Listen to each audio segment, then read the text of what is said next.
ती आधी एक फील्ड एजंट होती, त्याच्यानंतर तिने लग्नानंतर मूल झालं, तिला तिला फसवलं गेलं आहे. एक अत्यंत घाणेरड्या नजरेने ती जेव्हा स्वतःच्याच नवऱ्याकडे बघते, आय थिंक तो सीन माझ्यासाठी अत्यंत महत्त्वाचा होता. आई वुड से कि हाँ, जितने भी सारे आज की डेट में ॲप्स हैं, सोशल मीडिया है, इसी की वजह से ये सब हो रहा है. इफ किंग खान आणि तू एकाच पडद्यावर.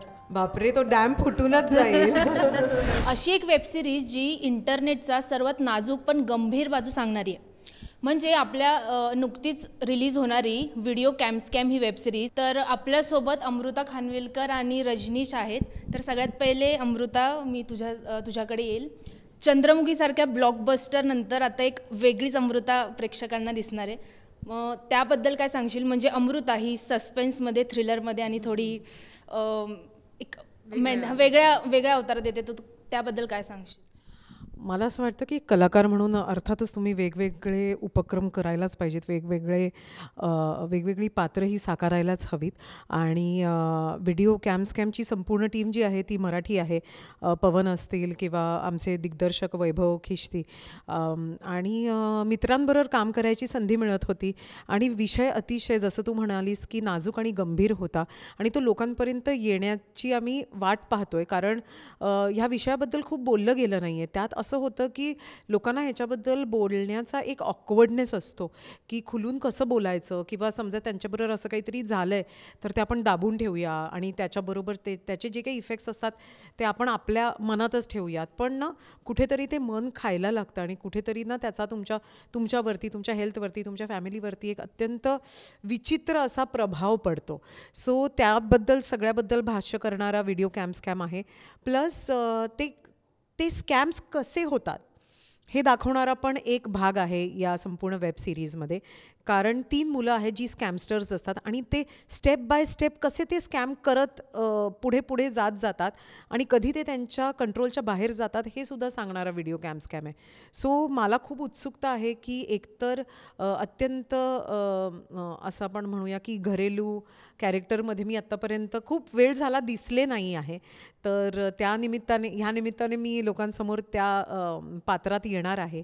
आणि ती एक फील्ड एजंट असते आणि तिचा नवरा जो असतो विनय कुमार, तो एक इन्स्पेक्टर असतो, सब इन्स्पेक्टर असतो. आणि तो जेव्हा असं काहीतरी स्कॅम करतो आणि तिला ते कळतं, तेव्हा ती एक बाई म्हणून, एक स्त्री म्हणून ते कसं घेते आणि मग तरीसुद्धा ती तिच्या नवऱ्याला कसं सपोर्ट करते, हे साधारण आहे या व्हिडिओ स्कॅममध्ये. पण मी ही सिरीज ह्याच्यासाठी घेतली कारण निव्वळ विषय, कारण हा विषय खरोखरच लोकांसमोर येणं, आपण त्याच्याबद्दल बोलणं खूप खूप गरजेचं आहे. तू आता जे सांगितलंस की खूप नाजूक विषय हा, हो. म्हणजे लोक बोलायला याबद्दल घाबरतात. तर असं कुठेतरी तुला स्क्रिप्ट निवडताना वाटलेलं की माझे फॅन्स मला ह्या रोलमध्ये किंवा ही स्टोरी सिलेक्ट केलीमुळे म्हणजे? नाही, मला नाही वाटत. मला असं वाटतं की आपले फॅन्स जे आहेत ते आपल्याकडनं नेहमीच काहीतरी वेगळं एक्सपेक्ट करत असतात आणि एक कलाकार म्हणून मला ते द्यायलाही आवडतं.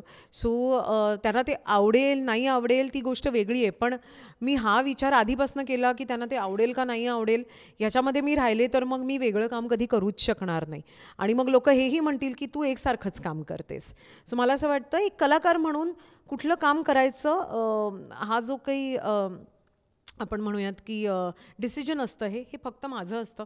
ते त्यांना आवडायचं का नाही हे डिसीजन त्यांचं असतं. पुलिस ऑफिसर होके ये सिचुएशन आप पे आ रही है तो ये कितना बड़ा स्कैम है, तो इसके बारे में क्या बताएंगे और क्या रोल है आपका ये सीरीज़ में? जी एक्चुअली सो सॉरी, मुझे मराठी मतलब समझ आती है लेकिन बोलने में हाथ टाइट है.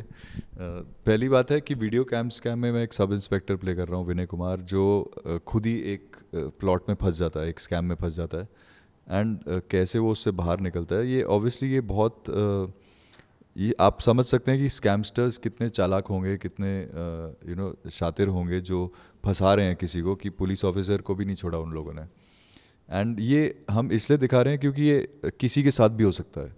कोई भी नॉर्मल इंसान, कोई भी ऐसा इंसान जो एक normal lower middle class family से हो, उसके साथ भी हो सकता है. किसी मेट्रो में रहते हुए इंसान के साथ भी हो सकता है, छोटे शहर के इंसान के साथ भी हो सकता है.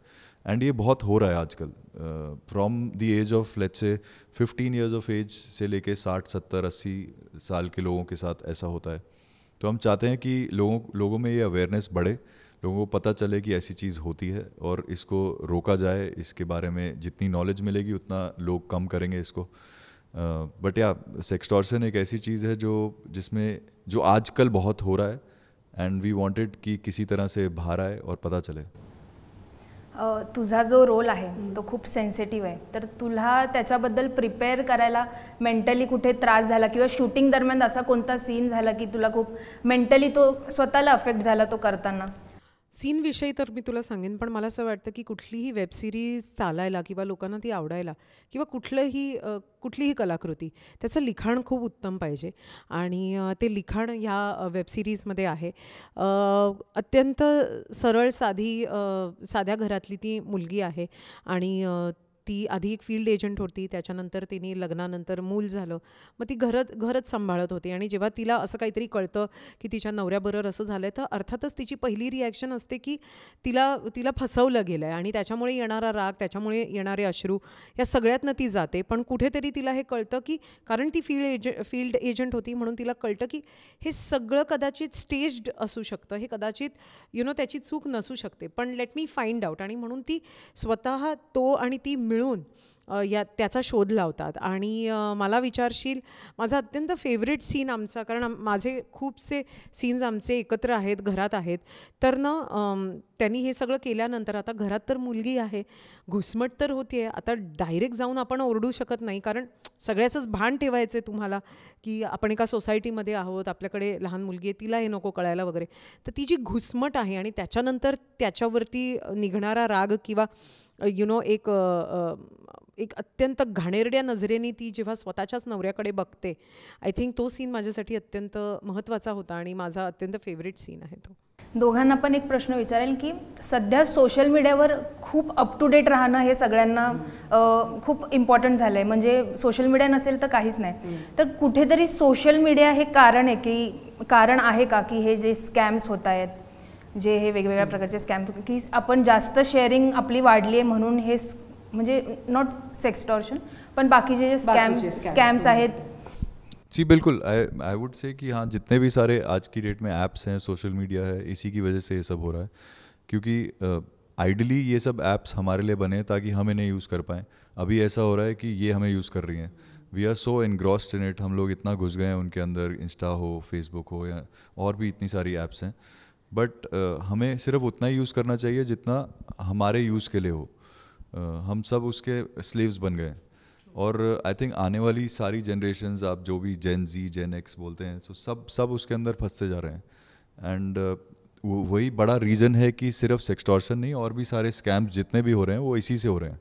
सो आइडली इसका स्टॉप होना बहुत ज़रूरी है, इस सबको रोकना बहुत ज़रूरी है, और उसी की तरफ हमारा पहला कदम है. मला माहिती आहे, मला असंही वाटतं की हा खूप छान मुद्दा त्यांनी सांगितला की ॲक्च्युली आपण हे जे काही ॲप्स आहेत हे आपल्याला चांगलं वाटतं किंवा आपल्याला शेअर करावं असं वाटतं म्हणून आपण करत होतो. आता आपण का करतो की 4 अजून लोक तर करतातच आहेत. हॅपी न्यू इयर तर आपण आपल्या फॅन्सला विश केलंच पाहिजे, मग मकर संक्रांतीचा आपण विशेष द्यायलाच पाहिजेत, हे झालं आहे. माझ्यासाठी, मी तुला सांगते माझा हेतू काय आहे सोशल मीडियाकडे बघण्याचा, की इंस्टाग्राम असो, फेसबुक असो, कोलॅबोरेशन्स येतात, तो एक बिझनेस पार्ट आहे त्याचा. आता बिझनेस आपण 24 तास करू शकतो का? तर नाही, आणि तो करावाही नाही, कारण तुमची फॅमिली लाईफ जी आहे आणि तुम्ही ज्या लोकांना आपल्या जवळ धरून ठेवता तेच आयुष्यभर राहतात. उद्या समजा इंस्टाग्राम बंद झालं, आपण 2 दिवस त्याचं वाईट वाटेल, 3 दिवस आपल्याला वाईट वाटेल, पण त्यांनी आपलं आयुष्य थांबणार नाही आहे. सो मला असं वाटतं की कुठे थांबायचं ना हे माहिती पाहिजे आपल्याला, आणि मी हे कम्प्लिटली एक बिझनेस मॉडेल म्हणून बघते सोशल मीडियाकडे. क्विक गेम खेळूया आपण, स्कॅम आणि डॅम. अच्छा, okay. Dam. Amruta as a Chandramukhi. Dam. Amruta as a Priya. Dam. Working with Vicky Kaushal. Dam dam dam. If king Khan आणि तू एकाच पडद्यावर. बापरे, तो डॅम फुटूनच जाईल. रजनीश सर. व्हॉट इफ 1920 वर युअर रिअल लाईफ स्टोरी. अरे बापरे. Wow, damn. Your character in this series. Damn who gets into a scam, जो फंस जाता है. You in horror genres. Oh, damn. What if any scam happen in your life, real life, any, then it would be a scam. Thank you तुम्हाला दोघांना. Cameraman रवी साखरकर सह Shruti Gosavi, TV9 Marathi. Thank you.